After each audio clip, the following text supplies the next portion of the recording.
Assalamualaikum warahmatullahi wabarakatuh. Kajen, sebuah desa kecil di Pati, Jawa Tengah, dikenal sebagai tanah para wali. Namun di tengah kemasyhurannya, ada seorang pria yang memilih jalan sunyi. Namanya Kiai Abdullah Salam, atau yang akrab disapa Mbah Dullah. Bagi orang asing, ia mungkin nampak seperti kakek biasa yang gemar menyapu jalanan desa. Namun bagi mereka yang bermarifat, setiap ayunan sapunya adalah zikir yang menggetarkan langit. Mengapa seorang ulama besar yang menguasai ribuan kitab memilih menjadi pelayan jalanan? Dan apa yang terjadi ketika seorang pejabat angkuh mencoba meremehkan sang tukang sapu ini? Sebelum kita melanjutkan kisah penuh hikmah ini, mari kita sejenak saling mendoakan. Bagi Anda yang berkenan menekan tombol subscribe, like dan share, semoga Allah berikan kemudahan dalam hidupnya dan dimudahkan rezekinya.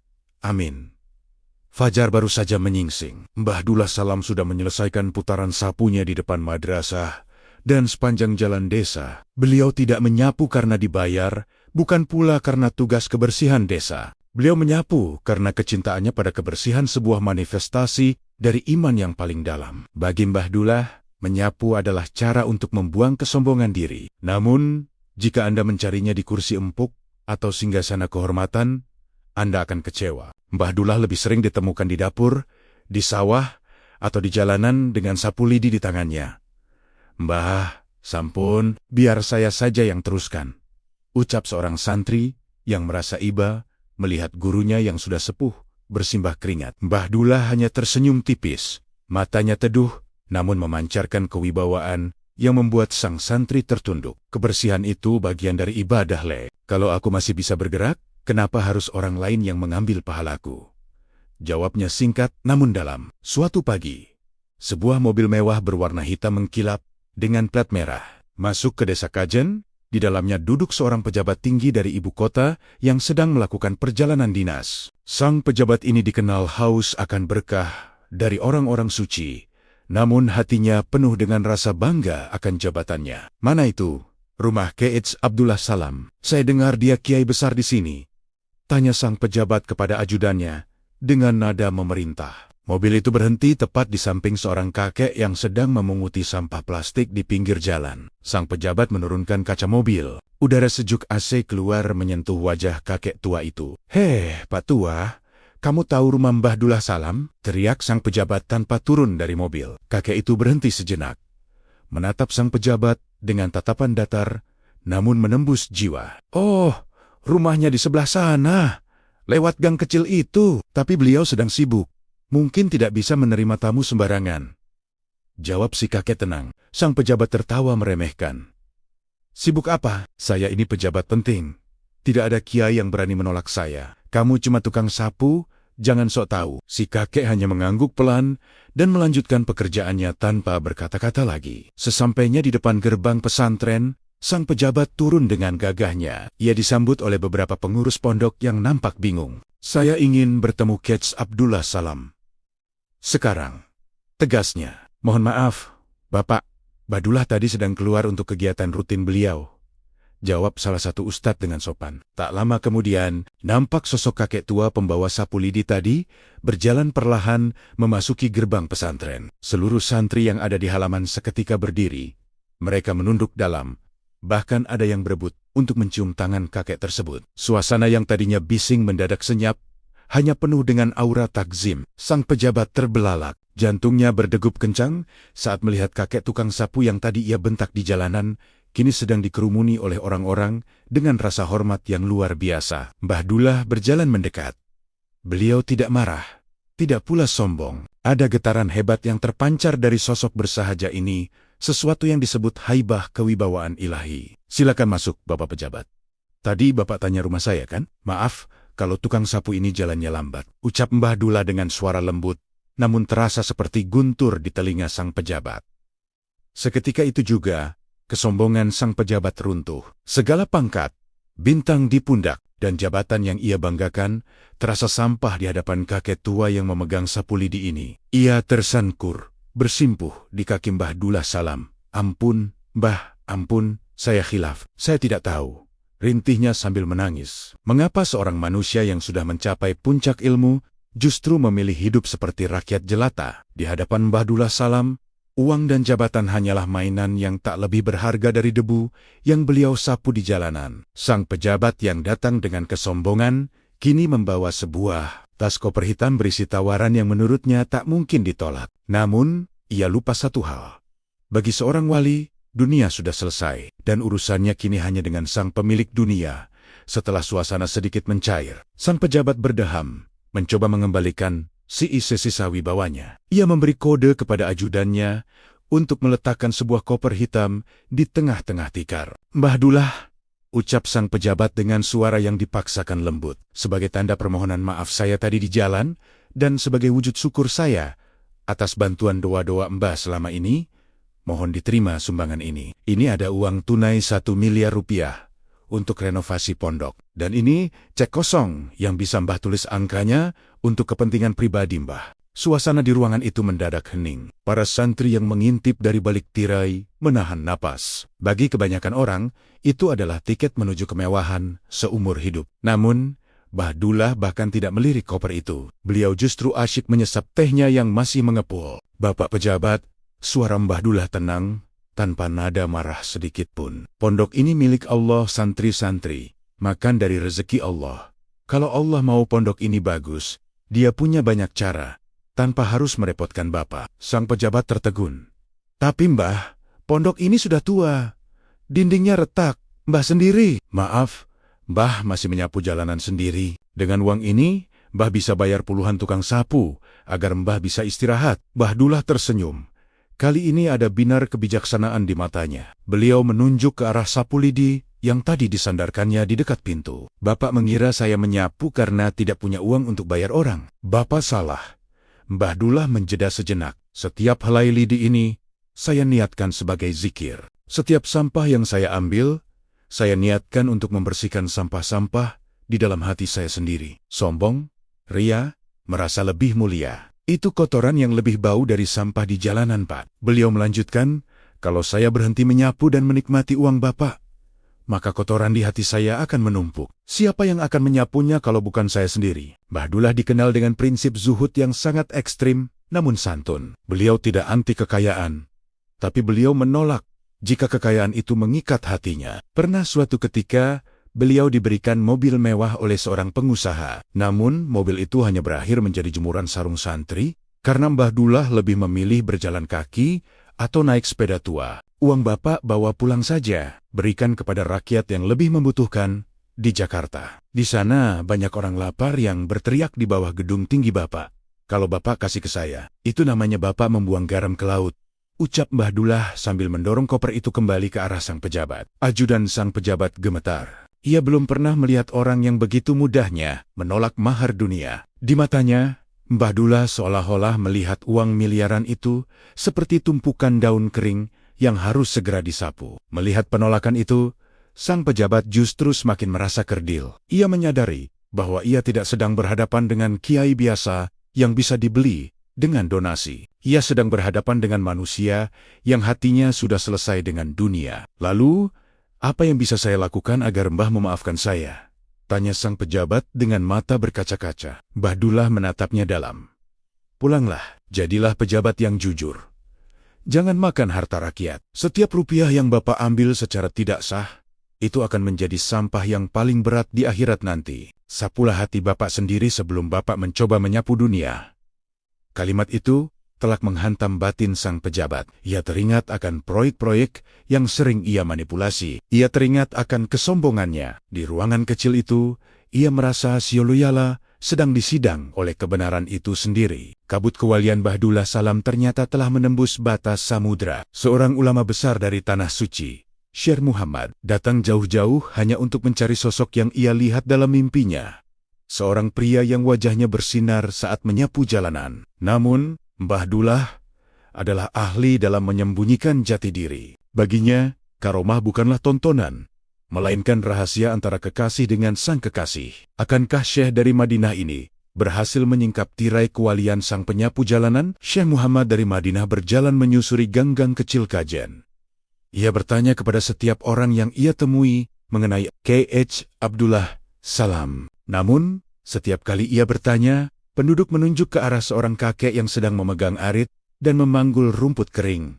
Apakah itu beliau? Tanya sang syekh lewat penerjemahnya dengan nada tidak percaya. Di negerinya, ulama besar selalu dikelilingi pengawal dan duduk di kursi yang ditinggikan. Saat jarak mereka hanya terpaut beberapa meter, Bahdullah berhenti bekerja. Beliau meletakkan aritnya, mengusap keringat dengan ujung sarungnya, lalu tersenyum. Sebelum sang syekh mengucapkan salam, Bahdullah sudah menyambutnya dengan bahasa Arab yang sangat fasih, bahkan dengan dialek Hijaz yang sangat kental. Ahlan wa sahlan, wahai penuntut ilmu dari kota Rasul, ucap Bahdullah dengan nada sangat rendah hati. Mendengar ucapan itu, sang syekh tersentak. Getaran suara Bahdullah bukan berasal dari tenggorokan, melainkan dari kedalaman ruh. Ia segera menyadari bahwa pria yang sedang memanggul rumput ini bukan orang sembarangan. Syekh Muhammad diajak ke kediaman Bahdullah. Di sana, sang syekh mencoba mengetes kedalaman ilmu. Bahdullah dengan melontarkan pertanyaan-pertanyaan rumit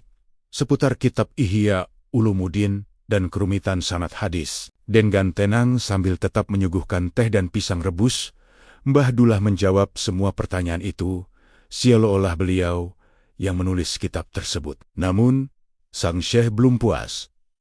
Ia ingin melihat tanda kebesaran karomah yang nyata. Di tengah pembicaraan, langit yang tadinya cerah mendadak mendung pekat. Angin bertiup kencang, menandakan badai besar akan turun. Wahai Syekh Abdullah, ukap tamu itu, saya ingin melihat bagaimana Allah mencintaimu lewat alam ini. Bahdullah hanya terdiam. Beliau menatap langit sejenak, lalu berbisik pelan, seolah sedang berbicara dengan seorang kawan lama. Ya Allah, kasihan tamu saya kalau kehujanan, bajunya hanya satu. Seketika itu juga, hal aneh terjadi. Hujan turun dengan sangat lebat di sekeliling rumah Bahdullah. Namun di halaman rumah beliau, bahkan di jalanan yang tadi beliau sapu tanah, tetap kering kerontang. Tidak ada setetes air pun yang berani menyentuh atap rumah sang wali selama tamu itu berada di sana. Syekh Muhammad menangis terseduh-seduh. Ia bersimpuh dan mencium tangan Bahdullah. Engkau adalah Al-Quran berjalan, bisiknya. Bahdullah segera menarik tangannya dengan malu. Jangan begitu, Syekh.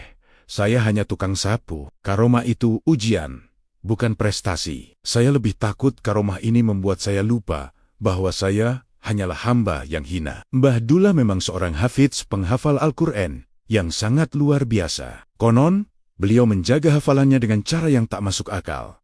Setiap kali menyapu jalanan, lisan beliau tak pernah berhenti mengulang ayat-ayat suci. Itulah mengapa setiap tempat yang beliau sapu seolah memancarkan ketenangan, karena tanah itu telah menjadi saksi atas ribuan kali khataman Al-Quran yang beliau lakukan sambil bekerja. Setelah kejadian itu, Syekh Muhammad ingin membawa Bahdullah ke Madinah untuk mengajar di sana. Beliau ingin seluruh dunia tahu bahwa di sebuah desa terpencil di Jawa ada permata hitam yang cahayanya menembus arsy.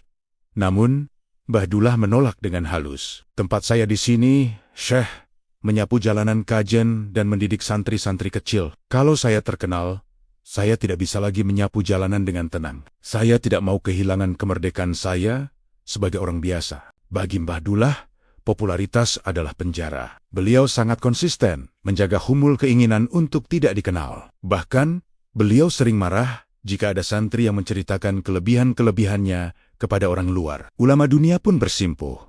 Namun, Bahdullah tetap memilih untuk tetap menjadi debu. Karomah baginya adalah rahasia yang harus dikubur dalam-dalam. Namun, ujian terberat justru datang dari keluarga dan orang-orang terdekatnya. Suatu hari, seorang santri senior melihat Bahdullah melakukan sesuatu yang sangat tidak masuk akal di tengah malam buta di dalam masjid. Sesuatu yang akan mengubah seluruh pandangan pesantren terhadap sang guru selamanya. Rahasia besar apa yang selama ini disembunyikan Bahdullah di keheningan malam? Di saat seluruh dunia terlelap dalam mimpi, ada jiwa-jiwa yang justru terbangun untuk menjaga keseimbangan bumi. Bahdullah Salam pernah berpesan bahwa siang adalah waktu untuk melayani manusia. Namun, malam adalah waktu untuk menangis di hadapan Pencipta. Seorang santri senior bernama Kang Ridwan, yang secara tidak sengaja mengintip ritual malam sang guru, harus menerima kenyataan yang mengguncang batinnya. Ia menemukan alasan mengapa Bahdullah begitu kuat menyapu jalanan di siang hari.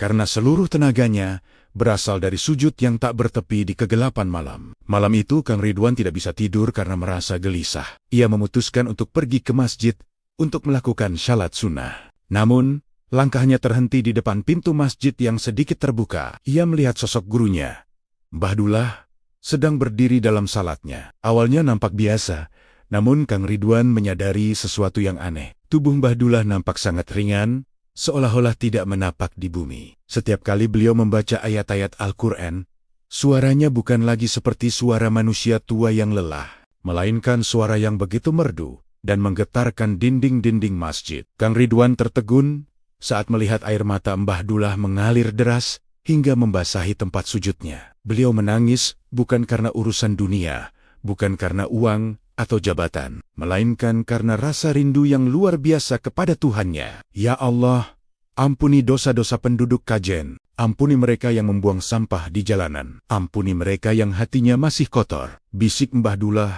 di sela isakannya. Di tengah ritual itu, Kang Ridwan melihat pemandangan yang tak masuk akal. Di samping Mbah Dullah, sebuah tasbih kayu tergeletak di atas sajadah. Namun, butiran-butiran tasbih itu bergerak dan berputar dengan sendirinya, seolah-olah ada tangan gaib yang sedang menghitung zikir.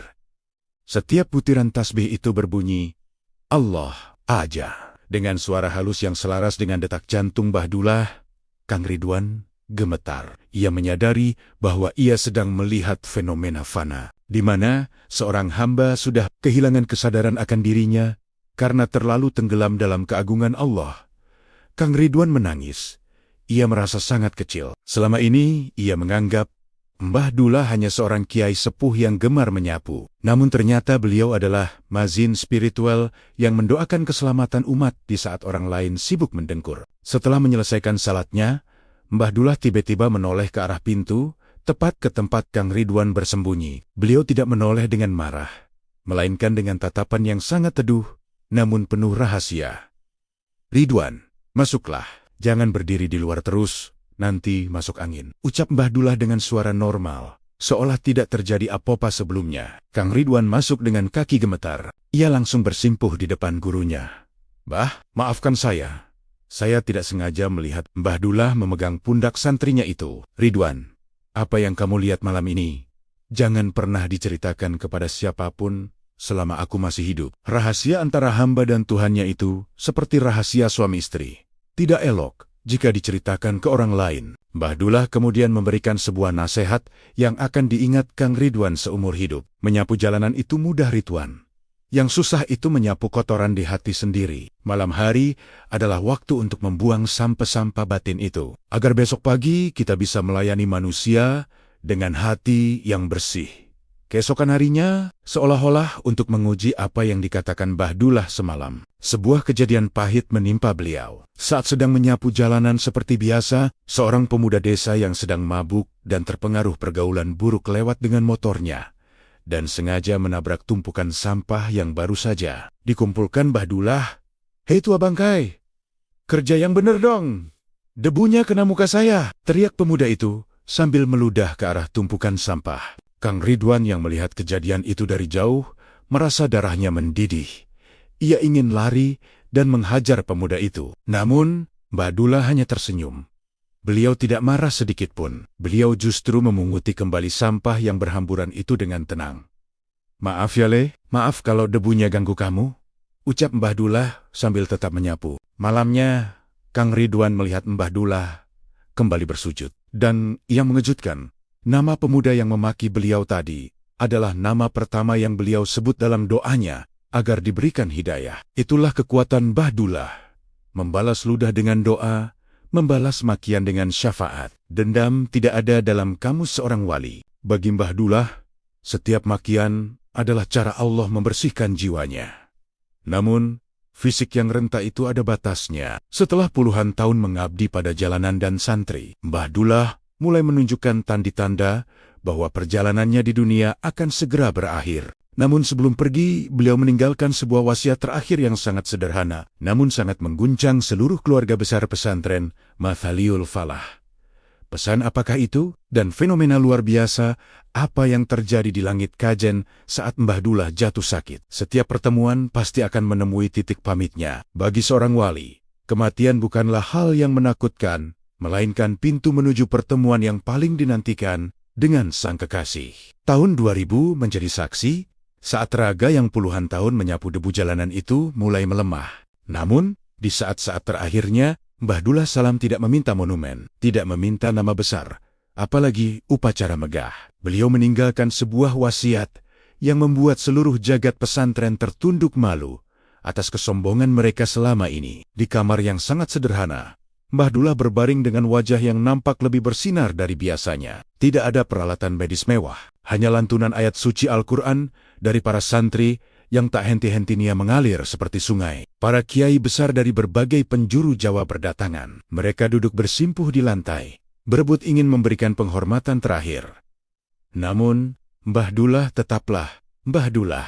Beliau menolak diperlakukan seperti raja. "Jangan menangis," bisik beliau pelan kepada keluarga dan santri seniornya, termasuk Kang Ridwan yang tak kuasa menahan isak. "Dunia ini cuma mampir sebentar untuk bersih-bersih. Kalau sudah bersih, ya waktunya pulang." Mbah Dullah kemudian memanggil putra dan penerusnya. Beliau membisikkan wasiat terakhir yang sangat sederhana namun menggetarkan. "Tolong, kalau aku sudah tidak ada, jaga kebersihan hati kalian. Jangan pernah merasa lebih mulia dari orang yang menyapu jalanan. Tetaplah menjadi pelayan umat.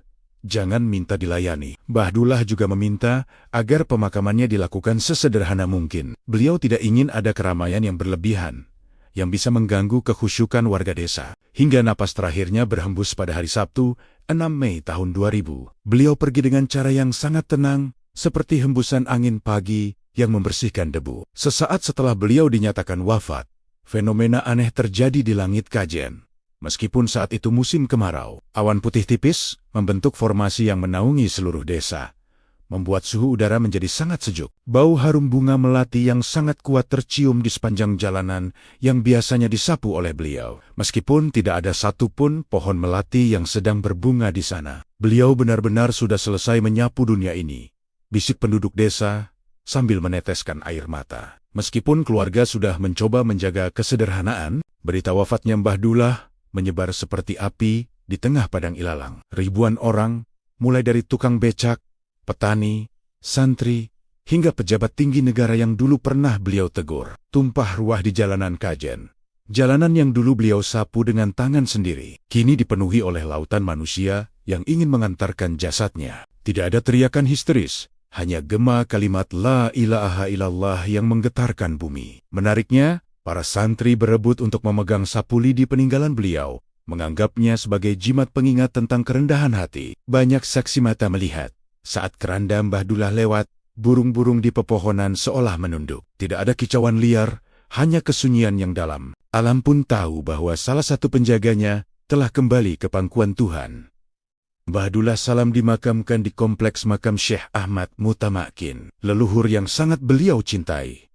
Namun, kepergiannya tidak meninggalkan kekosongan. Beliau meninggalkan standar moral yang sangat tinggi bagi siapapun yang mengaku sebagai penuntut ilmu. Hingga hari ini, makam beliau tak pernah sepi dari peziarah, bukan hanya untuk mencari berkah, tapi untuk mengingat kembali filosofi hidup beliau, bahwa setinggi apapun ilmumu, engkau tetaplah hamba yang harus mau menyapu kotoran di jalanan dan di hati sendiri. Para pejabat yang dulu pernah ditampar dengan kesederhanaan beliau, kini banyak yang berubah menjadi lebih amanah. Para santrinya kini banyak yang menjadi ulama besar. Namun mereka tetap mau memegang sapu, tetap mau turun ke dapur, meneladani sang guru yang tak pernah haus akan puja-puji. Mbah Dullah Salam telah mengajarkan kita bahwa kekuasaan tertinggi adalah ketika kita mampu menaklukkan ego sendiri. Beliau adalah wali yang bersembunyi di balik baju lusuh dan sapu lidi. Kini, jalanan Kajen mungkin sudah disapu oleh orang lain. Namun, jejak kebaikan Mbah Dullah tetap membekas secara permanen di hati setiap orang yang mengenalnya. Beliau telah membuktikan bahwa untuk menjadi besar di mata Allah, kita harus berani menjadi kecil di mata manusia. Selamat jalan, Sang Penjaga Hati. Terima kasih telah mengajarkan kami cara menyapu dunia. Sampai jumpa di kisah berikutnya, dan tonton video lainnya hanya di Jejak-Jejak Islam. Terima kasih.